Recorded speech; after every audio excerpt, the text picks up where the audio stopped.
आप देख रहे हैं जॉइंट सेशन पर खुसूसी ट्रांसमिशन। मैं हूं रमशा कमल, मेरे साथ मौजूद हैं तज्जियाकार सईद काजी साहब, साथ साथ पाकिस्तान तहरीक इंसाफ के रहनुमा फयाजुल हसन चौहान साहब भी हमारे प्रोग्राम में हमारे साथ मौजूद होंगे, जबकि डॉक्टर रमेश कुमार साहब रहनुमा मुस्लिम लीग नून भी हमारे साथ मौजूद हैं। सबसे पहले आज जो बात करेंगे, वजीर आजम नवाज शरीफ ने खिताब किया जॉइंट पार्लियामेंट सेशन में और भारत पर यह बात वाजे कर दी कि हम वतन का कर्ज उतारने में एक लम्हे की भी ताखीर नहीं करेंगे। साथ साथ जो अहम बात थी आज के सेशन की वो ये कि उड़ी हमले की तहकीकात आलमी सतह पर कराने का भी मुतालबा किया वजीर आजम नवाज शरीफ ने और कहा कि कश्मीरियों के साथ हैं, जब तक वो आज़ादी की तहरीक चला रहे हैं पाकिस्तानी उनके साथ मौजूद हैं और हर तरह पर हर फोरम पर हम जिस तरह से सपोर्ट करते आए हैं कश्मीर को आगे भी करते रहेंगे। खुर्शीद शाह ने भी तकरीर की, बिलावल भुट्टो जरदारी भी इस जॉइंट सेशन का हिस्सा थे। इन तमाम चीज़ों पर बात करेंगे, लेकिन आज जो अहम चीज़ थी उसमें ये एक और कि तमाम पार्लिमानी जमातों के साथ साथ जिसमें पार्लिमानी रहनुमा मौजूद थे, इमरान खान आज उस असेंबली का हिस्सा नहीं थे। पाकिस्तान तहरीक इंसाफ ने जॉइंट सेशन का बॉयकॉट किया। सबसे पहले इसी पर बात करते हैं, फयाजुल हसन चौहान साहब की जाने बढ़ना चाहूंगी। फयाज साहब, पाकिस्तान तहरीक इंसाफ पार्लियामेंट में मौजूद नहीं दिखाई दी एक ऐसे वक्त में जब कश्मीर का तनाज़ा एलओसी पर भारत की जारियत की बात हुई, तमाम जमातों ने यकजहती का सबूत दिया और पीटीआई बाहर दिखाई दी। वजह बिस्मिल्लाहिर्रहमानिर्रहीम। रमशा, बात यह है कि हमने बड़ा क्लियरली अपने जनाब 30 तारीख के जनाब जलसे में भी और पार्लिमानी लीडर्स की मीटिंग के अंदर क्लियर कट बता दिया है कि इंशाल्लाह पूरी पाकिस्तानी कौम इंडिया के हवाले से अगर कोई किसी किस्म का इंडिया जो है वो जारहियत करेगा तो हम पाक फ़ौज के साथ हैं। लेकिन कितनी हैरानगी की बात है कि पिछले 20-25 दिन से ये इशू खड़ा हुआ है। इंडिया जो है वो पाकिस्तान के ऊपर जो है वो जारहियत कर रहा है अपने अल्फाज के ज़रिए से, अपने गोला बारूद के ज़रिए से। उसके सारे वज़ीर आज़म से लेकर तमाम वज़रा जो है वो जुटे हुए हैं पाकिस्तान के ख़िलाफ़। लेकिन जब तक हमने 30 अक्टूबर की डेट इस्लामाबाद ब्लॉक करने की नहीं दी थी, उस वक्त तक ना वज़ीर आज़म साहब को कोई तौफीक हुई, ना किसी वज़ीर को कोई तौफीक हुई कि इस मामले में पार्लियामेंट के अंदर आकर पूरी पाकिस्तानी कौम की ज़बान बने। और आपके वज़ीर आज़म साहब का आलम यह था कि वो बाहर के दौरों में लगे हुए हैं। यूएनओ के इजलास के बाद 7 दिन के लिए लंदन चले गए, वहां गुची की जूतियां खरीद रहे हैं, हिरार्ड्स में शॉपिंग कर रहे हैं और आपके लंदन के महंगे तरीन फास्ट फूड के अंदर चिकन मंचूरियन के जो है वो मजे लूट रहे हैं। लेकिन जैसे ही इमरान खान साहब ने 30 सितंबर को जो है वो 30 अक्टूबर की डेट दी, फौरी तौर पर इनको पार्लियामेंट भी याद आ गई, पार्लिमानी लीडर्स भी याद आ गए, इनको असेंबली भी याद आ गई। लेकिन फयाजुल हसन चौहान साहब, ये जो बात की गई है, ये जो जॉइंट सेशन इजलास बुलाया गया, उसकी वजह ये थी कि भारतीय जारियत का जवाब देने के लिए, उनको मुत्तहिद दिखाने के लिए इजलास बुलाया गया। तो क्या वजह थी कि पाकिस्तान तहरीक इंसाफ क्या उसमें शमूलियत नहीं कर सकती थी? उस वक्त आकर बैठते, कम से कम आलमी सतह पर तो ये मैसेज जाता कि पाकिस्तान मुत्तहिद है, तमाम जमातें मुत्तहिद हैं। हमने रमशा बड़ा क्लियर कट जो है वो पार्लिमानी लीडर्स की मीटिंग के अंदर भी, अपनी प्रेस कॉन्फ्रेंसेस के जरिए भी, हमने अपने जलसे के जरिए भी मैसेज दे दिया है कि पूरी पाकिस्तानी कौम मुत्तहिद है। लेकिन ये कितने अफसोस की बात होती है कि जंगी हालात में बदतरीन हालात वो होते हैं कि जब उस मुल्क का वजीर आजम पर करप्शन के इल्जामात हो। जनाबे वाला, ये अपनी करप्शन छुपाने के लिए पार्लियामेंट, ये अपनी करप्शन छुपाने के लिए एलओसी के हालात, ये अपनी करप्शन को छुपाने के लिए मसला कश्मीर को इस्तेमाल कर रहे हैं। आप बताएं, 120 दिन हो चुके हैं ये कश्मीर की तहरीक को चले हुए, आपके कम से कम 100 से ज्यादा कश्मीरी शहीद हो चुके हैं, सैकड़ों नाबीना हो चुके हैं। आप बताएं कि इन 120 दिनों के अंदर पहले तो इनको ये तौफीक नहीं हुई कि ये असेंबली के अंदर आके कोई बात करें। असेंबली को तो ये जूते की नोक पर रखते हैं। इन हालात के अंदर ये हमसे तो रखेंगे? ये बाहर जो है वो आपकी गुची की जूतियां खरीदने लगे हुए हैं, हिरार्ड्स में शॉपिंग करने लगे हुए हैं, इनकी लंदन की और यूरोप की आनियां जानियां खत्म नहीं हो रही। तो हमसे ये इस चीज की तवक्को ना करें। हम तो एक बात ज़हन में रखते हैं कि उस वक्त तक पाकिस्तान का दफा नहीं हो सकता जब तक पाकिस्तान की करप्ट क़यादत को जो है वो उतारा नहीं जाता और एक दयानतदार और जुर्रतमंद क़यादत को लाया नहीं जाता। और फिर उसके अलावा एक चीज और बड़ी वाज़ेह है। आप मुझे यह बताओ रमशा के मोदी पिछले 4 माह से पाकिस्तान के खिलाफ बकवासात कर रहा है, आलमी जो है वो रवायात को बाला ताक रखते हुए पाकिस्तान के अंदरूनी हालात में जो है वो दखल अंदाजी कर रहा है। कितनी दफा नवाज शरीफ साहब ने जबान खोली है इसके खिलाफ? उस वक्त तो उनको कोई तौफीक नहीं हुई। अब ये अपनी सिर्फ जान बचाने के लिए कि जब इनकी जो है वो पार्लियामेंट के हवाले से और हुकूमत के खिलाफ किसी किस्म की कोई मूव बनती है तो इनको पार्लियामेंट याद आ जाती है, इनको जॉइंट सेशन याद आ जाता है। तो हम इनकी किसी ऐसी साजिश का शिकार नहीं होंगे। जहां तक बात इंडिया के हवाले से है, इंडिया के खिलाफ हम पूरी कौम पाक फौज के साथ खड़ी है। ठीक है फयाज साहब, डॉक्टर रमेश कुमार साहब की जानिब बढ़ते हैं। डॉक्टर रमेश, जिस तरह से फयाजुल हसन चौहान साहब ने कहा कि इससे पहले क्या कोई इजलास बुलाने का ख्याल क्यों नहीं आया, चाहे कोई पनामा का मामला हो, LOC की बात हो, कश्मीर में 90 से ज्यादा दिन हो गए कर्फ्यू लगे हुए, तब तो पार्लियामेंट का ज्वाइंट सेशन नहीं हुआ। जिस दिन इमरान खान ने धरने की बात की दोबारा 30 तारीख को, उसके बाद जो है ये इजलास भी बुलाया गया, तमाम ऑपोजिशन और जो जमातें हैं वो मुत्तहिद हो गई। मैं समझता हूँ जो पाकिस्तान का जो मीडिया है वो एक आँख है, सबको पता है। ये अगर इस तरीके से क्रेडिट लेना चाहेंगे तो इनको क्रेडिट नहीं मिलेगी। आज से कुछ दिन पहले, बल्कि 1-2 महीने पहले, चौधरी निसार साहब की अगर स्पीच सुनी हो, जब ये सार्क के सारे मिनिस्टर आए थे, तब भी चौधरी निसार ने वो सारी जो भारत की तरफ से कश्मीर में जो इजारत की जा रही है वो सारी हाईलाइट की गई, जिसकी वजह से इंडियन फॉरेन मिनिस्टर जो है वो वहाँ से उठ के चला गया। आपको याद होगा, मेरे ख्याल में काजी सईद साहब आपके पास यहाँ पे मौजूद हैं, वो मेरे मौक़िफ़ के बाद वो उन चीज़ों को ज़्यादा जो है वो एक अच्छे एनालिस्ट हैं, वो उन चीज़ों को ज़्यादा देखेंगे। दूसरी चीज़ ये कि प्राइम मिनिस्टर जब UN के इजलास में गए तब इनका कोई हमें प्रेशर नहीं था। कश्मीर का इशू बहुत इन्होंने बड़ी बातें की, आज़ाद कश्मीर की इलेक्शन के दौरान इसने भी बातें की, इमरान खान ने और अपना पीपल्स पार्टी ने भी बातें की, मगर आपने देखा कि आज़ाद कश्मीर की जितने भी लोग थे उन्होंने भरपूर साथ दिया मियां मोहम्मद नवाज शरीफ का, क्योंकि उनको पता है कि सीनियर पॉलिटिशियन है, एक मैच्योर पॉलिटिशियन है, वो जो बात करते हैं वो पूरी करते हैं, यहाँ पे और किसी बातों में नहीं आना है। यही वजह थी कि आज़ाद कश्मीर की इलेक्शन फुल मैंडेट के साथ PMLN की झोली में पड़ी।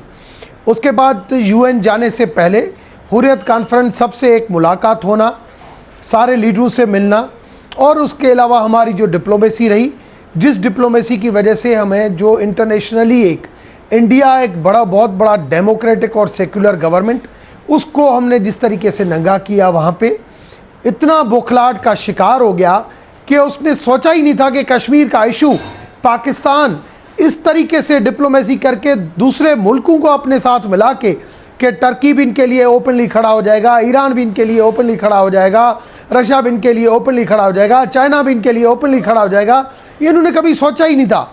उसके बाद जब ये बौखलाहट का शिकार हुए, ये सारी चीज़ें 30 सितंबर से पहले की है। उसके बाद इंडिया जैसा मुल्क एक परेशान हो गया, उसने जाके कभी सिंतास मुआहदे की बात की जो 1960 में जनरल अयूब और जवाहरलाल नेहरू के बीच में बना, जो 65 और 71 में नहीं टूटा, उसकी बातें की। मोस्ट फेवरेट नेशन को क्वेश्चन मार्क बनाया, फिर स्ट्राइक की बहुत सारी बातें की। हर जगह पे इंडिया झूठा पड़ता गया। हम आज भी चाहते हैं कि पाकिस्तान और इंडिया दोनों मिलके कश्मीर का अमन इस खित्ते में तब हो सकता है जब कश्मीर का इशू हल होगा। लेकिन और वो टास्क आप जो बातें कर रहे हैं वो मुझे लगता है कि बड़ी आइडियलाइज करके और आइडियल स्टेट्स की बात कर रहे हैं, लेकिन ग्राउंड सिचुएशन बड़ी मुख्तलिफ दिखाई दी। आपने बात की कि UN में जो तकरीर की गई वजीर आजम ने वो मुशावरत से की, लेकिन जो दीगर पार्टीज हैं वो उस पर तनकीद करती रही कि वजीर आजम अगर मुशावरत कर लेते तमाम जमातों से बेहतर होता। आप क्या समझते हैं सईद काजी साहब, क्या वाकई ऐसा है कि जो पार्लियामेंट सेशन है आज का, फयाज साहब ने कहा मेरी बात है रमशा, मेरी बात अभी कंप्लीट होने दें। रमेश साहब को मुकम्मल कर लेने दीजिए, आप जल्दी से बता दें फिर हम। रमेश साहब देखिए, बात सिंपल में ये है कि हमने जहां से हमें इनपुट लेनी थी, फॉरेन पॉलिसी 10 साल से हमारी नाकाम जा रही थी, इन 3 सालों में हमने डेवलप किया। आज बार बार सरताज अजीज के बारे में कहा जाता है कि भाई फॉरेन, मैं समझता हूं सरताज अजीज जैसा कोई कॉम्पिटेंट बंदा नहीं है जो इस तरीके से डिप्लोमेसी कर रहा है। मलिया लोधी वहां पे बैठी है, UN सेक्रेटरी को जिस तरीके से बान की मून को जिस तरीके से हमने सारी चीजें पेश की है। और दूसरी चीज उन्होंने बताया कि भाई 30 सितंबर के बाद ज्वाइंट सेक्शन, आप उसका फयाजुल चौहान का मैं जवाब दूं, फिर आप काजी साहब के पास जाएं। जी। हम पार्लियामेंटी पार्टी का इजलास बुलाते हैं, जिसको प्रेजाइड प्राइम मिनिस्टर करते हैं, वहां पे वो आते हैं, और उसके बाद नेशनल सिक्योरिटी की मीटिंग होती है। वो चीफ मिनिस्टर जिन्होंने 30 सितंबर के जलसे में एक एब्यूज लैंग्वेज यूज की, हमने उनको दावत दी, वो यहां पे आए और वो नेशनल सिक्योरिटी का इजलास अटेंड करते हैं उसी प्राइम मिनिस्टर की सदारत में। मगर आज के इस इजलास से पहले पता नहीं क्या इनके पीपल पीटीआई के खुद एमएनएस कहते हैं कि शेख रशीद साहब वहां पे गए, पता नहीं इमरान खान को क्या कहकर आ गए कि उन्होंने अचानक जो है पार्लियामेंट का बायकॉट कर दिया। उनके खुद एमएनएस कह रहे हैं और उनको मीटिंग के दौरान भी कहा है। ठीक है। अच्छा सईद कायद साहब, जिस तरह से बात कर रही थी, मैं आपसे पूछना चाह रही थी कि फयाजुल हसन चौहान साहब ने कहा कि एक सेशन जो है वो बेसिकली फेस सेविंग है वजीर आजम के लिए। क्या वाकई एक ऐसा मौका है जिस पर फेस सेविंग करनी चाहिए या पॉइंट स्कोरिंग करनी चाहिए दोनों जमातों की जानिब से? मैं पूछना चाहूंगी कि क्या आप एनालिस्ट हैं, तज्जिया रखते हैं आज के इजलास पर? नहीं, पॉइंट स्कोरिंग अगर नहीं करनी चाहिए तो फिर जो हुआ है उसका क्या नतीजा निकला? हाँ। इससे पहले हमने एपीसी की थी, जब ये एनएपी बनाई हमने, और ये जो मामला हुआ पेशावर के स्कूल वाला मामला हुआ, हम सारे इकट्ठे होते हैं, पार्लियामेंट ऑलरेडी मौजूद है, पार्लियामेंट के होते हुए किसी और यहाँ पे सारे पार्लियामेंटेरियंस बैठे हुए हैं, तो ये हम क्या करते हैं? मिसाल के तौर पे ये बिल्कुल मुझे ऐसे लगता है जैसे सुप्रीम कोर्ट ऑफ पाकिस्तान मौजूद है, जुडिशल कमीशन हम क्यों बनाएं भाई, जब ऑलरेडी इदारे मौजूद हैं? तो ये इसकी क्या ज़रूरत है? एक तो पहली बात, क्या ये पार्लियामान कोई ऐसा खुदा ना खास्ता इदारा है कि जहाँ पे कोई बात नहीं हो सकती, जिसे हम सबसे मुअज़्ज़ज़ और मुक़द्दस इदारा समझते हैं? और दूसरी में एक और आपको बात बताऊँ, हम वो हैं जो दुबई की प्रॉपर्टी मार्केट फतह करने वाले हैं, कश्मीर फतह करने वाले नहीं हैं। हम वो हैं जो है इंग्लैंड की प्रॉपर्टी मार्केट फतह करने वाले हैं। क्या हमारा मकसद सियासत में यही रह गया है? अब एक इशू सामने आ गया है, एक पब्लिक कंजम्पशन का मामला है, पीटीआई हो, पाकिस्तान मुस्लिम लीग नून हो, उस पर इनकी एक अपनी लड़ाई है, आधे सरमाएदार इधर हैं, आधे सरमाएदार इधर हैं, आपस में खींचातानी लगी हुई है, करप्शन के खेल हो रहा है। तो मेरे ख्याल में इमरान खान ने इन हिज ओन राइट, मुझे ये लगता है कि जिस तरह भी फयाजुल हसन चौहान साहब कह रहे थे कि ये बेसिक मैं अब आपको इसकी तख्ती कर दूं, इसका मैं वो एनालिसिस कर दूं। इमरान खान ने ये समझा कि ये कश्मीर के इशू को, जो इमरान की आन स्लॉट है मुस्लिम लीग नून पर, उसको डाइल्यूट करने के लिए, उसको तहलील करने के लिए इस्तेमाल कर रहे हैं, जो उन्हें बिल्कुल आफ्टर थाट आया बाद अज़ां। हालांकि वो शाहजेब खानजादा की प्रोग्राम में कुछ और कह रहे थे, जब ये मुशावरत हुई तो उसके बाद उन्होंने समझा कि हम नवाज शरीफ साहब को वो ब्रीदिंग स्पेस नहीं लेने देंगे। तो ये रियल पॉलिटिक्स की बात करें, आइडियलिज्म की बात ना करें। ये इसलिए इलेक्शन में जो है कुछ तलवार सौंध कर नहीं आए कि ये फतेह हिंद करने आए हैं, ये अपने अपने कारोबार चलाने आए हैं, अपने अपने धंधे करने आए हैं। खेल चल रहा है, जब तक इस मुल्क के अवाम ये सहते रहेंगे और ये जो थिएटर ऑफ द एब्सर्ड देखते रहेंगे, अब निकल के सफाई नहीं करते, ये सिलसिला चलता रहेगा। रमशा, बिल्कुल ये सिलसिला चलता रहेगा। और मैं आपसे ये भी जानना चाह रही थी सईद कायद साहब के पार्लियामेंट में मुश्तरका इजलास जो आज बुलाया गया, इसमें वजीर आजम नवाज शरीफ आया, आपने एपीसी का जिक्र किया और उससे पहले कई ऐसे सानेहात का भी जिक्र किया जिसके बाद जॉइंट सेशंस होते रहे। लेकिन क्या हम किसी सानेहे के मुंतजर रहेंगे कि जब भी अगर पूरी जमातों को इकट्ठा होना हो तो कोई सानेहा होगा तभी हम एक पेज पर दिखाई देंगे या वजीर आजम जवाब देंगे? फिर वजीर आजम ने खुद को कहा कि मैं एहतसाब के लिए पेश करता हूँ खुद को, लेकिन उसके बाद उस तरीके से तहकीकात नहीं कराई। और आज की एपीसी का एक और अहम एजेंडा ये कि डिप्लोमेसी जो है, हमारी फॉरेन पॉलिसी जो है वो कहाँ स्टैंड। तमाम चीज़ों पर मैं बात करना चाहूंगी, लेकिन यहाँ पर ब्रेक लेते हैं, ब्रेक के बाद वापस आएंगे, गुफ्तगू के सिलसिले को आगे बढ़ाएंगे, हमारे साथ रहिएगा। Welcome back. Opposition leader Khurshid Shah ने भी आज पार्लियामेंट के जॉइंट सेशन में खिताब किया और उनका ये कहना था कि हमारी फॉरेन पॉलिसी इंतहाई कमज़ोर है और डिप्लोमेटिकली हमें भारत ने बहुत ज़्यादा आइसोलेट कर दिया है और हम डिप्लोमेसी जो हमारी है वो बहुत ज़्यादा कमज़ोर इसी वजह से हुई है कि हमारी फॉरेन मिनिस्ट्री उस तरह से काम नहीं कर रही। फयाजुल हसन चौहान साहब, आप समझते हैं कि हमें भारत जो आइसोलेट करने की साजिशें करता रहा है, भारत ने हमें जो आलमी सतह पर अब तक बदनाम किया है, हमें दहशतगर्द स्टेट करार दिया है, वो इसी वजह से कि हमारी फॉरेन पॉलिसी वाकई काम नहीं कर रही है और इस तरह से इतनी स्ट्रांग नहीं है? रमशा, बात यह है कि अभी मेरा भाई डॉक्टर रमेश कुमार अपनी खारजा पॉलिसी के शान में जो है ना ज़मीन आसमान के कलाबे मिला रहा था। इनकी खारजा पॉलिसी का आलम यह है कि पार्लिमानी लीडर्स की मीटिंग होती है तो तारिक फातमी साहब बैठे होते हैं अंदर, और आज जो है वो पार्लियामेंट का इजलास होता है तो तारिक फातमी साहब बाहर होते हैं और सरताज अजीज़ साहब बैठे होते हैं। इनकी खारजा पॉलिसी का आलम यह है कि जनाबे वाला बान की मून ने पहली दफ़ा आपके अक़वाम मुत्तहिदा के इजलास के अंदर अपनी तकरीर में कश्मीर का नाम लेना गवारा नहीं किया, तज़किरा करना गवारा नहीं किया। और इनकी खारजा पॉलिसी का आलम यह है कि इनकी खारजा पॉलिसी मैं आपके सामने रख देता हूँ क्या है। इनकी खारजा पॉलिसी है जनाब गुची के जूते, हिरार्ड्स की शॉपिंग, आपके जनाब लंदन के महंगे तरीन फास्ट फूड में चिकन मंचूरियन, और आपके बालों की जनाब हेयर ट्रांसप्लांटेशन। और आखिरी इनकी जो खारजा पॉलिसी का नुक्ता है वो है ओबामा के सामने पर्ची खोल के बैठ जाना। टोटल इनकी दाखिला खारजा पॉलिसी ये है जनाबे वाला, ये खुद सीरियस नहीं है। और फिर दूसरी तरफ मुझे ये बताएं, आप पार्लियामेंट के तकद्दुस की बात करते हैं, इनसे पूछो कि 3.5 सालों में इन्होंने पार्लियामेंट को कितनी जो है वो अहमियत दी। नेशनल एक्शन प्लान बना, इसी जॉइंट सेशन के जरिए से आपका सिर्फ 15% उसके ऊपर अमल हुआ है, जो फौज आपकी आईएसआई और रेंजर से मुतल्लिका था। हुकूमत ने 1% भी अपनी रिस्पॉन्सिबिलिटी उस पर पूरी नहीं की और नेशनल एक्शन प्लान आपका नो एक्शन प्लान बन गया। फिर आप मुझे बताएं, सीपैक है पाकिस्तान का सबसे इंपॉर्टेंट जो है ना प्रोजेक्ट है, कितना आपके पार्लियामेंट के अंदर इसके ऊपर डिस्कशन हुई है। फिर उसके बाद मुझे बताएं पनामा के इशू पे, इसी पार्लियामेंट पे आके आपके वजीर आजम साहब ने कहा था कि मैं अपने आप को एहतसाब के लिए पेश करता हूं। 6 महीने से जूती की नोक पे रखा हुआ है पार्लियामेंट को। तो जनाबे वाला, पार्लियामेंट की कोई अहमियत नहीं है। असल में मोदी सरकार ने, ये कहते हैं ना कि इंडिया ने जो है वो हमें आइसोलेट कर दिया। इंडिया ने आइसोलेट नहीं किया, हमारी अपनी हुकूमत और नवाज शरीफ साहब की करतूतों ने और इनकी हुकूमत की जो है वो करतूतों ने हमें आइसोलेट किया है।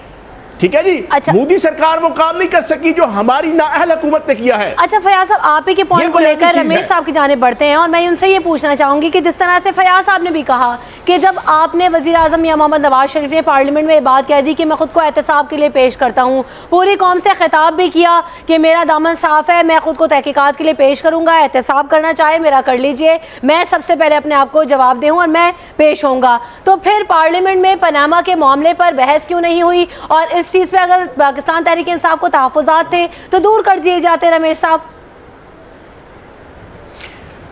रमशा, बात यह है कि तहरीक इंसाफ को सिर्फ सियासती मियाँ साहब के एंटी करनी है, वो किसी मसले का हल नहीं चाहते हैं। वो कोई ना कोई टॉपिक ढूंढते हैं कि कौन सा टॉपिक हमें हो जिसके ऊपर हम अपनी पार्टी को ज़िंदा रख सकें, क्योंकि ये अपनी परफॉर्मेंस के ऊपर ज़िंदा नहीं रख सकते। जो KPK के अंदर इनकी परफॉर्मेंस है वो किसी से दूर नहीं है। नहीं लोग चल सकते हैं, रोज़ पेशावर में कितने मसले मसाइल चल रहे हैं। इस मरतबा भी जो न्यूज़ आई कि भाई 35 के करीब जो है वो ये स्ट्रीट क्राइम के ऊपर लोगों को मर्डर किया गया है, ये सारी चीज़ें वहाँ पे है। फिर ये ज़िंदा अपने आप को रखना सच चाहते हैं कि मियाँ साहब की सिर्फ और सिर्फ नेगेटिव बातें करना। जब एक पनामा का केस आया, पनामा के केस आने के बाद प्राइम मिनिस्टर ने कौम को भी एतमाद में दिया, असेंबली में भी बात की, एक्स जुडिशरी को ख़त लिखा। इन्होंने कहा एक्स जुडिशरी नहीं, इस जुडिशरी को ख़त लिखो। हमने इस जुडिशरी को ख़त लिखा। इन्होंने कहा नहीं, ये जुडिशरी में ये मसला है, जुडिशरी ने वापस दे दिया भाई। उसके बाद उन्होंने कहा पार्लियामेंट्री कमेटी बनाए। हमने पार्लियामेंट्री कमेटी बना दी, पार्लियामेंट्री कमेटी बनाई। इन्होंने कहा प्राइम मिनिस्टर गया वापस नहीं आएगा, प्राइम मिनिस्टर भी वापस गया। पार्लियामेंट्री कमेटी के अंदर हमारी अक्सरियत थी, मगर हमने बैलेंस बनाई, 6 अपोजिशन के 6 गवर्नमेंट के।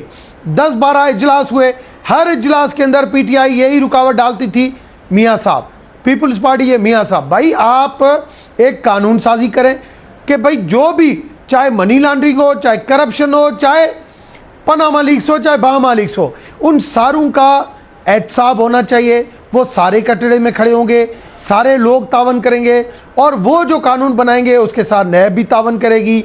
सुप्रीम कोर्ट की सरबराही में बनाएंगे, उसके TUR आप बना दें, भली पहले आप हमसे तैयार करें, मगर आप कहें कि नहीं सिर्फ आप हो और कोई नहीं हो, आप वो, मेरी बात सुनो, मेरी बात सुनो।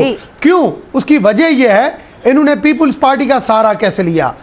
इमरान खान की 2014 की स्पीच निकालें, हमेशा धांधली का इल्ज़ाम लगाता था। 2014-15 में अगर आप पुरानी स्पीचें निकालें, आपको हर स्पीच के अंदर मोस्ट करप्ट अगर नाम लेता होगा तो इमरान खान हमेशा पीपुल्स पार्टी का नाम लेता होगा। शाह महमूद कुरैशी रैलियां निकालता था तो पीपुल्स पार्टी के खिलाफ रैलियां निकालता था सिंध के अंदर कि भाई करप्शन यहाँ पे ये सिर्फ पीपुल्स पार्टी करती है, हमेशा वो करता था। अब जब उन्होंने अपोजिशन है पीपुल्स पार्टी को अपने साथ मिला लिया तो पीपुल्स पार्टी ने भी इसको यूज़ किया कि भाई नहीं ये सिर्फ मियाँ साहब के ऊपर जाए। रुकावट तो ये खुद बने हैं। अगर ये आज भी करना चाहते हैं, आज भी ये सीरियस है, आज भी सीरियस है, हम आज भी बनाने के लिए वो कानून तैयार है। हमने आज भी दिया है असेंबली के अंदर। अगर मगर इस सिर्फ और मियाँ साहब को टारगेट बनाएंगे ये नहीं होगा। टोटल जिन जिन लोगों ने इस मुल्क को करप्शन की है, जिन्होंने लूटा है, जिन्होंने मनी लॉन्ड्रिंग की है, हम नहीं पहले भागे हैं, नहीं आज भागेंगे। इनकी बाकी धमकियों से हम इस्लामाबाद बंद कर देंगे, हम ये बंद कर देंगे, इस तरीके से कानून कोई भी हाथ में लेगा, कानून हरकत में आएगा। अगर लाहौर में इन्होंने कानून को हाथ में नहीं लिया तो इंतजामिया ने उनके साथ तावन भी किया, खैर सगाली के साथ हर काम हो गया। यहाँ पे अगर कानून को हाथ में लेने की कोशिश करेंगे फिर शिकायत नहीं करना। रुकिएगा सईद कायद साहब, जैसे बात कर रहे थे और रमेश साहब ने भी कहा, लेकिन एक बात ये भी है कि बतौर सरबराह मुमलिकत क्या वजीर आजम नवाज शरीफ की पहले जिम्मेदारी नहीं थी कि अपने आप को एहतसाब के लिए पेश कर देते? जिन TORs की बात की जाती रही उन्हें भी फेस सेविंग करार दिया गया, उन पर सारी जमातों ने तहफ़्फ़ुज़ात का इज़हार किया। सिर्फ एक पाकिस्तान तहरीक इंसाफ नहीं थी, तमाम जमातों को उस पर तहफ़्फ़ुज़ात थे, तो फिर कैसे TORs? देखिए आप ये कैसे तवक्को कर, अगर ये मफरूज़ा दुरुस्त है अपनी जगह पे कि उन्होंने कोई इस तरह की गलत तरीके से पैसे बनाए हैं, मुजरिमाना तरीके से, अगर ये मफरूज़ा जो कह रहे हैं ये दुरुस्त है तो वो इसलिए बनाए गए हैं कि अगले दिन बंदा आके पेश होकर इतराफ़ जुर्म कर ले। अब बहुत सी चीज़ें हैं, कानून है, उस पर आपकी सारी एजेंसीज आके कह चुकी हैं कि हम नहीं कर सकते। TORs पे हम इनकी नाकामी देख चुके हैं। लेकिन मैं ज़रा इस कश्मीर के मसले पे आऊँ। मैं आपको आज एक खबर देना चाहता हूँ कि पहले तो मैं आपको 1990 की बात बताऊँ। 1990 में जब वापस लेना था हांगकांग चाइना ने, तो उन्होंने एक 2 नंबर किस्म के बरतानिया ने वहां पे डेमोक्रेसी प्रोटेस्ट शुरू करवा दिए। एक टेलीफोन कॉल की थी उन्होंने कि इतने बजे हम इस पे कब्जा कर लेंगे हुजूर, तो उसकी चाबियां जाके उन्होंने चीन को पकड़ा दी थी। ये कमजोर लोगों का काम नहीं है, ये उन लोगों का काम नहीं है जिनका बजट IMF और वर्ल्ड बैंक के 3रे दर्जे के मुलाजम बना के देते हो कि जनाब वजीर खजाना साहब जाके ये पढ़ दें और ये टैक्स लगाएं और ये ना टैक्स लगाएं, और जो आके बैठ के वॉच कर रहे हो, ये आपकी खुद मुख्तारी का आलम है। और आप कश्मीर की तरफ जा रहे हैं, वो लड़ रहे हैं जंग। और मैं एक और आपको बताऊं बात जो खबर कोई नहीं सुन रहा। इस वक्त जिस वक्त हम ये प्रोग्राम कर रहे हैं, महाराष्ट्र के अवाम इंडिया में 1 करोड़ अवाम मार्च कर रहे हैं, और उस मार्च को कोई पॉलिटिकल लीडर लीड नहीं कर रहा, औरतें लीड कर रही हैं। मराठे हैं वहां के जो इस महीने के आखिर में इकट्ठे होंगे बम्बे में, उनकी यही डिमांड्स हैं। तो ये हर अप्रेस्ड नेशनैलिटी इस रीजन में अपनी अपनी लड़ाई खुद लड़ रही है। अगर आप ये समझते हैं कि ये लड़ेंगे, ये नहीं लड़ेंगे, ये अपने अकाउंटों पे लड़ेंगे, ये अपने तहफ़्फ़ुज़ के लिए लड़ेंगे, ये अपने असासों को बचाने के लिए लड़ेंगे, और इससे आप क्या समझते हैं कि ये इकट्ठे बैठ जाएंगे तो कश्मीर सवेरे वो हमें आके कहेंगे ये कुंजियाँ ले लें जनाब, हम यहाँ से जा रहे हैं? ऐसे नहीं होता। जब आपका पर्पज़ हुक्मरानी का, हर हुक्मरानी का, हर मैशियत का एक मकसद होता है। आज की हुक्मरानी का और आज की मैशियत का क्या मकसद है? हमारी फलाह साफ पानी का गिलास अपने मुल्क के लोगों को तो दे नहीं सकते, चले हैं हम उनको वो करने, वो लड़ रहे हैं, उनकी एक वैलियंट लड़ाई है। हमारा दिल रोता है कश्मीरियों के लिए, और हमें यकीन है कि वो यकीनन फतहमंद होंगे। मगर यहाँ कोई और दुनिया होगी जो वो उनके लिए मदद करने में कोई मुमद्दु मामद साबित हो सकेंगे। रमशा, ठीक है सईद कायद साहब, आपका कमेंट भी आया। यहाँ पर ब्रेक लेते हैं, ब्रेक के बाद आएंगे, गुफ्तगू के सिलसिले को आगे बढ़ाएंगे, हमारे साथ रहिएगा। खुसूसी ट्रांसमिशन में आपको एक बार फिर कहेंगे खुश आमदीद। मैं बात करना चाहूँगी फयाजुल हसन चौहान साहब, सबसे पहले आपसे कुछ खबरें इस तरह की भी आ रही थी कि इमरान खान साहब ने ये भी फैसला सोलो फ्लाइट के तौर पे किया, अकेले ये फैसला किया कि वो पार्लियामेंट में के जॉइंट सेशन में हिस्सा नहीं लेंगे। क्या वाकई कि इमरान खान का ये तने-तनहा फैसला था, या फिर पाकिस्तान तहरीक इंसाफ का फैसला था, या आपस में कुछ रंजिशें अभी भी बाकी हैं?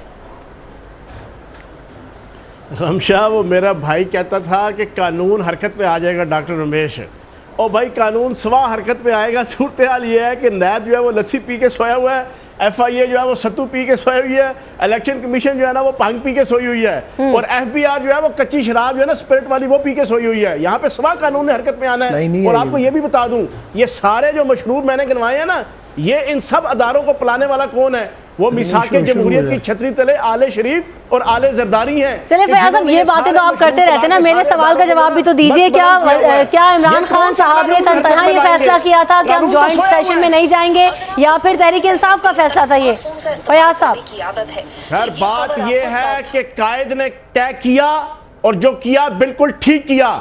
हम इनको पार्लियामेंट की छतरी तले, जमहूरियत के तकद्दुस की छतरी तले इन करप्ट हुक्मरानों को भागने नहीं देंगे।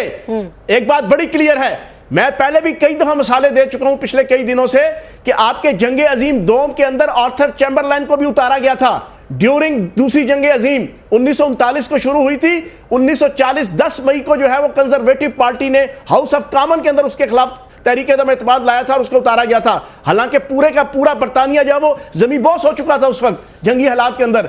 बात यह है कि जिस मुल्क का लीडर बददियानत, टकेबार, पैदागीर और नौसरबाज होगा, उसको चाहे जंग हो रही हो, कौम का फर्ज बनता है कि उसके खिलाफ एजिटेशन करे, उसको उतारे, ताकि एक जुर्रतमंद और दयानतदार क़यादत को आगे लेकर आए। ठीक है, कायद साहब की जाने बढ़ती हूँ। कायद साहब, जिस तरह से फयाज साहब ने बात की कि हम जमहूरियत को सपोर्ट करते हैं, लेकिन जो है एहतसाब जरूर होना चाहिए।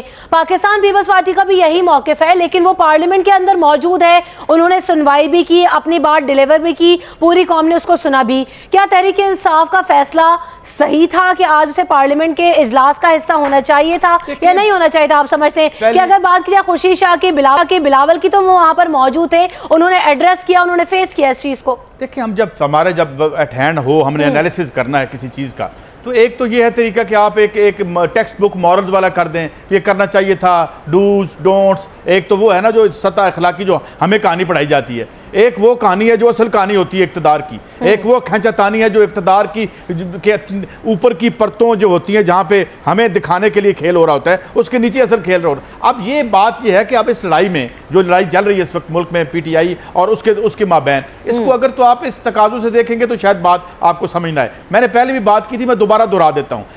जो मियाँ नवाज शरीफ साहब हैं, और उनके लिए ये एक अपॉर्चुनिटी थी कि उनके ऊपर जो ऑनस्लॉट आ रही है, उस ऑनस्लॉट को जो थोड़ा डाइल्यूट करने के लिए, उससे हटने, उसकी जद से निकलने के लिए उन्होंने कहा कि जी जॉइंट सेशन बुला लिया हमने। ये मेरी राय है, गलत हो सकती है, आप इत्तेफाक करें। अब जो PTI है या उनके जो लीडर हैं, मैंने ये सुना है कि उनके नीचे बड़ी रेजिस्टेंस आई है जो दीगर, मगर उनका ये ख्याल था कि ये हम इस अटैक को तहलील नहीं होने देंगे, हम जाएंगे तो शायद हमारी जो स्ट्रगल है या जो पिच हम लेके गए हैं हमें पीछे जाना पड़े। तो आपको रियल पॉलिटिक्स में देखना पड़ता है। आज भी दुनिया बड़ी हम गालियां देते हैं ना, हम एक अखबार लिखता था मैकियावेलियन की दुनिया से, हम मैकियावेली की दुनिया से बाहर अभी तक नहीं आए, वही प्रिंसिपल कार फरमा होते हैं। तो ये बेसिकली नेकेड इंटरेस्ट की लड़ाई होती है। उस लड़ाई में एक बिसात बिछी हुई है, खींचातानी हो रही है, उसमें मॉरल क्वेश्चन बीच में ना डालें। मॉरल क्वेश्चन है यहाँ पे, इस मुल्क में जो है करोड़ों अरबों की डेली हर सरकारी इदारा कहता है करप्शन हो रही है, तो इस रियासत के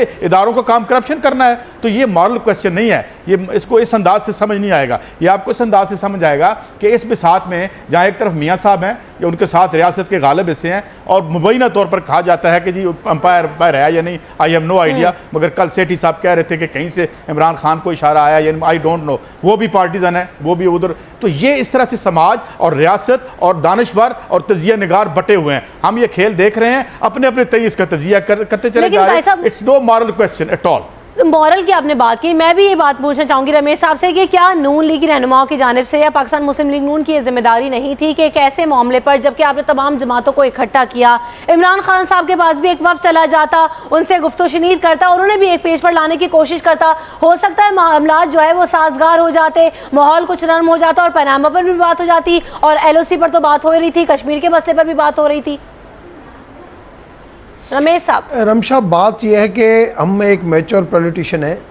आज की मैं आपको अंदर की बात बता रहा हूँ, आज हमारे पास हमारी क़यादत, हमने आज भी सोचा कि इमरान खान के 20-25 जितने मेंबर हैं, एक मैंडेट लेके कुछ अवाम के नुमाइंदे बन के यहाँ पर आए हैं, और उन सारे MNAs की भी ख्वाहिश है कि असम्बली में हम बैठें, हम असम्बली से बाहर नहीं रहे। क्योंकि पहले जो 125 दिन वाला धरना था, उस टाइम पे भी MNAs ने सब ने ये कहा था, मगर इमरान खान ने ज़िद करके लोगों को बाहर बिठाया।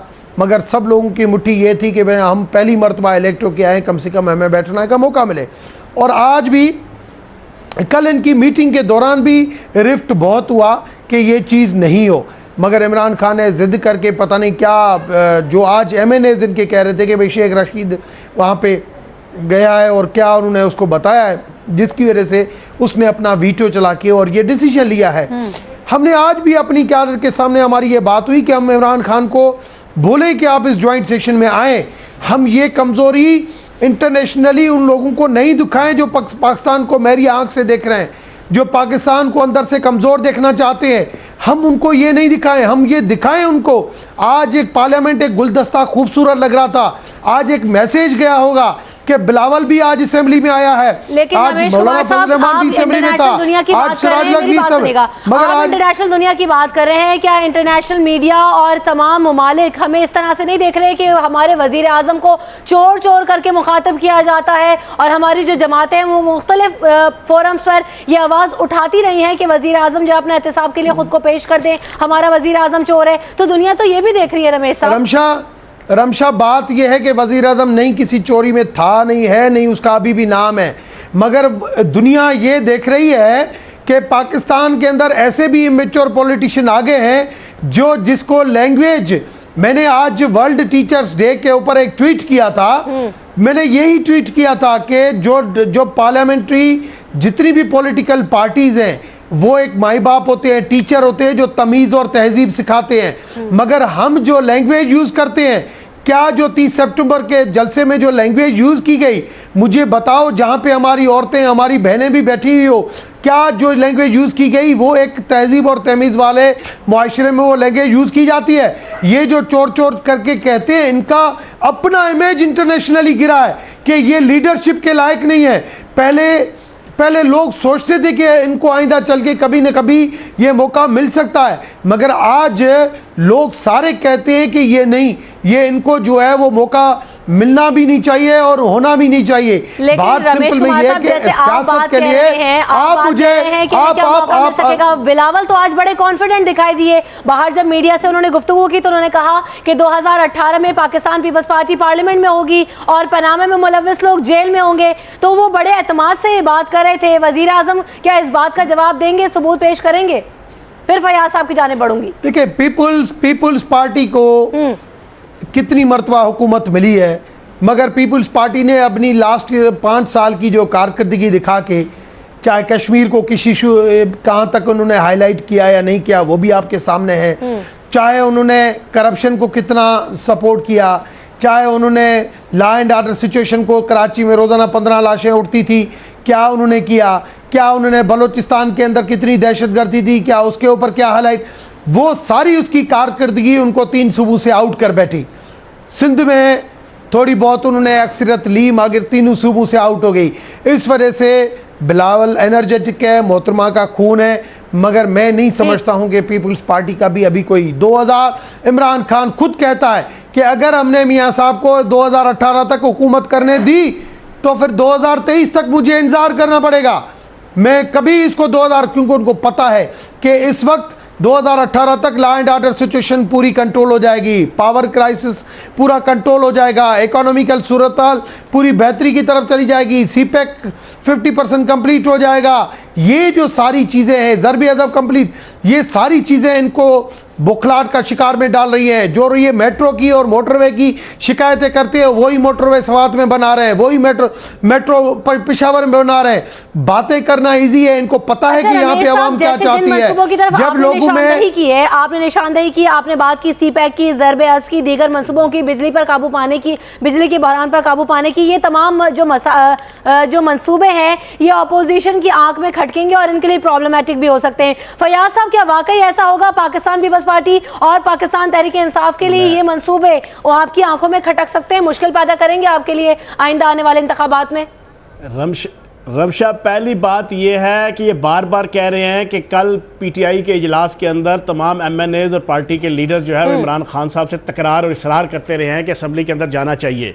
मैं इनसे पूछूंगा कि क्या आपकी पार्टी के अंदर किसी एमएनए को, किसी लीडर को जुर्रत है कि वो नवाज शरीफ के सामने मीटिंग में के हाथ जोड़ के कि नवाज शरीफ साहब खुदा का वास्ता है जिद जाने दो, और क्यों अपनी करप्शन के पीछे जो है वो पाकिस्तान को भी तबाह कर रहे हो, जमहूरियत को भी बदनाम कर रहे हो और अपने खानदान का भी बेड़ा गर्क और सत्यानाश फेर रहे हो पूरी दुनिया के सामने?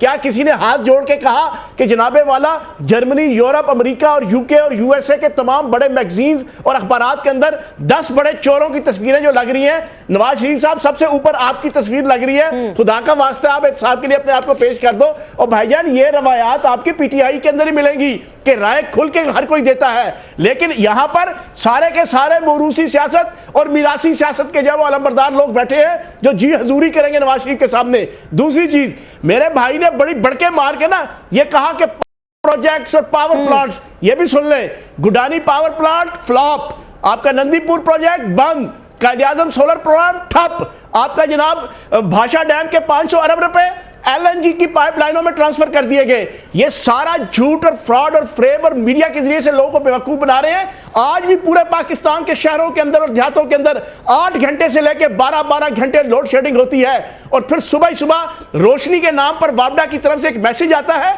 कि आपके शहर में और आपके इलाके में जो है ना वो टेक्निकल वजूहात की बुनियाद पर बिजली सुबह 9 से लेकर रात 4 बजे तक नहीं आएगी। खुद मेरे शहर रावलपिंडी शहर में ये होता है। ये झूठ बोल रहे हैं, किसी किस्म की कोई तरक्की नहीं है। इन्होंने पाकिस्तान की मईशत का, माशरत का, सकाफत का, तमद्दुन का और सियासत का बेड़ा गर्क और सत्यानाश और सवा सत्यानाश फेर दिया है। हम पाकिस्तान को रुलता हुआ नहीं देख सकते, इमरान खान रुलता हुआ नहीं देख सकता, और इंशाअल्लाह हम जमहूरियत को साफ सुथरा बनाएंगे और जमहूरियत को करप्शन से पाक करेंगे और उसके लिए सबसे पहले इस आले शरीफ का एहतसाब करेंगे जिसने खरबों डॉलर पिछले 40 सालों के अंदर इस मुल्क के लूटे हैं, उसका एहतसाब इंशाल्लाह जरूर होगा। अच्छा, कायद साहब की जानिब बढ़ती हूँ। कायद साहब, क्या वाकई ऐसा है जैसे रमेश कुमार साहब ने दिखाया कि तमाम मंसूबे मुकम्मल हो जाएंगे, सब अच्छा है, हो जाएगा 2018 तक? क्या वाकई ऐसा होगा? बिजली के बहरान पर काबू पा लेंगे, दहशतगर्दी के नासूर को खत्म कर देंगे, आलमी सतह पर अपना लोहा मनवा लेंगे हम? क्या सब कुछ अच्छा हो जाएगा 2018 तक? ये सब कुछ तो कहने के लिए आपको इल्म नजूम में आपका जो है ज्यादा होना चाहिए, मैं इस तरह तो नहीं बता सकता।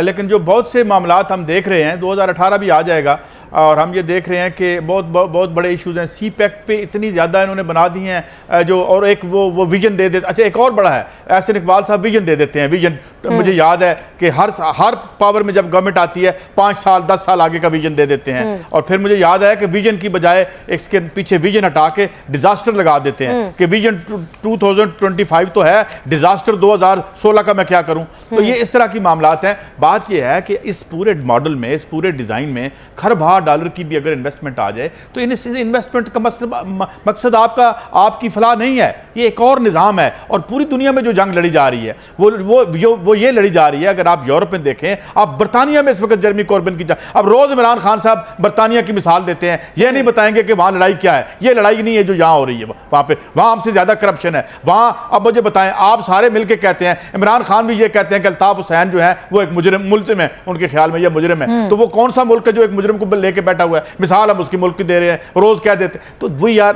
सैडली मिसप्लेस्ड है हमारी ये सारी जो रेटरिक है। यहाँ असल लड़ाई अभी खुल नहीं रही असल ये। और आज मैं एक बात कोट कर दूं यहाँ पे, कल मैंने एक आर्टिकल पढ़ा तो लोगों ने जर्मी कॉर्बिन के बारे में कहा कि डरो उस वक्त के, उस बंदे से डरो जो जर्मी कॉर्बिन के बाद आएगा। और मैं ये कहता हूं, डरो उस आदमी से, उस तहरीक से जो इमरान खान के बाद आएगी। लिहाजा खेल चल रहा है, इसे देखते रहें और इसकी कहानी सुनाते रहें। जी रमेश कुमार साहब, बतौर हुकूमती जमात आप लोगों की जिम्मेदारी बनती है कि तमाम जमातों को एक पेज पर लगें। प्रोग्राम को कंक्लूड करने की भी कोशिश करेंगे। मसला कश्मीर एक ऐसा मसला है और LOC पर जो भारतीय जारियत जारी है वो हमारे लिए कोर इशू है इस वक्त। तो इसे एड्रेस कैसे करना चाहिए हुकूमती जमात को, और अंदरूनी जो तहफ़्फ़ुज़ात हैं उससे भी दूर करें ताकि पाकिस्तान जो है मुस्तहकम तरीके से आगे बढ़ सके? पहली चीज़ ये कि कश्मीर का इशू, उसके ऊपर कोई कंप्रोमाइज़ नहीं है, उसको हम अपनी डिप्लोमेसी के थ्रू उसको हाईलाइट करते रहेंगे और इंशाल्लाह हमारे टाइम में इसको हल करेंगे। दूसरी चीज़ ये कि मुहर्रम का एक बरकत वाला महीना चल रहा है, क्योंकि मुहर्रम के, मेरे अपने मज़हब में मुहर्रम की बहुत बड़ी अहमियत है। और स्पेशली जब ये नोहा जो पढ़ा जाता है ना, ये नोहा भी हमारे एक हिंदू थे जिसने लिखा था, जिसको आज भी सुन के आदमी की आंखों में आंसू आ जाते हैं। और मैं समझता हूँ इस मुबारक महीने में सारे हुक्मरानों को, इमरान खान को अल्लाह तौफीक दे कि असेंबली में बैठें और जो काम करना है असेंबली के थ्रू करें। अगर एहतसाब का अमल करना है तो भी असेंबली के अंदर बैठ के कानून साजी करें, वहाँ पे खुली बातें करें। अगर अवाम की खिदमत करनी है तो वो भी वहाँ पे करें, इलेक्टोरल रिफॉर्म करना है वो भी वहाँ पे करें। फोरम वो है, फोरम रोड और धरने नहीं है जहाँ पे हमारी माएँ बहनों और इसको इस तरीके से रमेश कुमार साहब, यानी आप पाकिस्तान तहरीक इंसाफ कहते हैं कि हाँ, असेंबली में इश्यूज पर बात करें, एड्रेस करेंगे इश्यूज। फयाजुल हसन चौहान साहब, पाकिस्तान तहरीक इंसाफ क्या 30 दिन जो अल्टीमेटम दिया उस धरने से पहले इस पर मुशावरत कर सकती है, एक बार फिर असेंबलीज में जा सकती है, जैसे रमेश साहब ने भी दावत भी दे दी आप लोगों को? मैं तो सिर्फ इतना कहूँगा कि अल्लाह पाक नवाज शरीफ साहब को हिदायत दे और इस पार्लियामेंट और मसला कश्मीर और LOC के जनाब हालात के पीछे छुपकर अपनी करप्शन, अपनी बदयांती और अपने ख़ानदान की करप्शन को छुपाने की कोशिश ना करें। जिस पार्लियामेंट की ये बार बार बात कर रहे हैं, उसी पार्लियामेंट के अंदर आज से 4 दिन पहले मौलाना फजलुर रहमान साहब ने कहा, जो इनके दाएं कच्छ में होते हैं और महमूद खान अचकज़ई बाएं कच्छ में होते हैं, मौलाना फजलुर रहमान ने कहा कि फाटा में कश्मीर से ज्यादा जुल्म हो रहा है और पाकिस्तान को जेब नहीं देता कि जनाब वो कश्मीर की बात करे। क्या इसी पार्लियामेंट के अंदर नून लीग के स्पीकर ने या नून लीग के किसी रिप्रेजेंटेटिव ने उसको शटअप कॉल दी कि तुम ऐसे मौके पे कि जब कश्मीरी जद्दोजहद कर रहे हैं तुम प्रो इंडिया कौन सी जुबान बोल रहे हो? फिर इसी महमूद खान अचकज़ई ने इसी पार्लियामेंट के अंदर पाक फौज के खिलाफ और ISI के खिलाफ और सिक्योरिटी अदारों के खिलाफ जो जो खराफात बकी वो भी पूरी पाकिस्तानी कौम ने देखी है। और आज से 3 दिन पहले इसी महमूद खान अचकज़ई अगर ये तय किया जाए कि फॉरेन पॉलिसी कौन चला रहा है, यानी ऑब्जेक्शन क्रिएट किया कि मैं कहता हूं अगर फजल रहमान नहीं है, मैं क्यों कहता हूं अगर जनाब ये पार्लियामेंट को जो कुछ समझते हैं पूरी दुनिया जानती है ये कितना कुछ समझते हैं। ये पार्लियामेंट को जूते की नोक पे नहीं रखते, लेकिन जब इनकी हुकूमत जो है वो फंसती है, इनका इक़्तिदार फंसता है, तो ये पार्लियामेंट को सर आंखों पे बैठा लेते हैं। ये इक़्तिदार नहीं, पहले फंसा है, नहीं अभी फंसेगा। पहले भी धरना आपका हुआ तो भी आपको असेंबली में आना पड़ा, असेंबली में सारी चीजें हुई। आज भी हम कहते हैं मौलाना फजल रहमान के खिलाफ भी, मौलाना फजल रहमान के खिलाफ भी बात करनी है, मौलाना फजल रहमान के खिलाफ बात करनी है तो भी आपको इधर करनी चाहिए। बात की रमेश साहब ने कि पहले भी पाकिस्तान तहरीक इंसाफ को असेंबली में ही जाना पड़ा, पहले धरने के बाद भी, और क्या अभी भी आप जाते हुए देख रहे हैं पाकिस्तान तहरीक इंसाफ को असेंबलीज में? कोई कॉमेंट का साहब? ये आना जाना लगा रहेगा उस वक्त तक जब ये इक्वेशन बदलती नहीं, और इक्वेशन उस वक्त बदलेगी जब पाकिस्तान की वर्किंग क्लास, जिसे कहते हैं कि कॉन्शियसली इंटरवीन करेगी हिस्ट्री में। बड़ी तब्दीलियां और इवेंट्स तब भी बनते हैं जब मैसेज कॉमन लोग मेहनत कश शामिल होते हैं तहरीकों में, वरना खेल वहीं चलता रहता है जिस तरह चल रहा है। बहरहाल तमाम का आज पार्लियामेंट में मुश्तरका इजलास हुआ और तमाम जमातें हमें मुत्तहिद दिखाई दी। पाकिस्तान तहरीक इंसाफ बाहर थी, उनका अपना स्टांस अपनी जगह, लेकिन हमें पाकिस्तान के लिए और तमाम जो मसाइल हैं उनको हल करने के लिए एक पेज पर होना होगा, तभी हम इन इशूज़ को एड्रेस कर सकते हैं। तब तक मुझे इजाज़त दीजिए, आपसे फिर मुलाकात होगी। अल्लाह हाफ़िज़।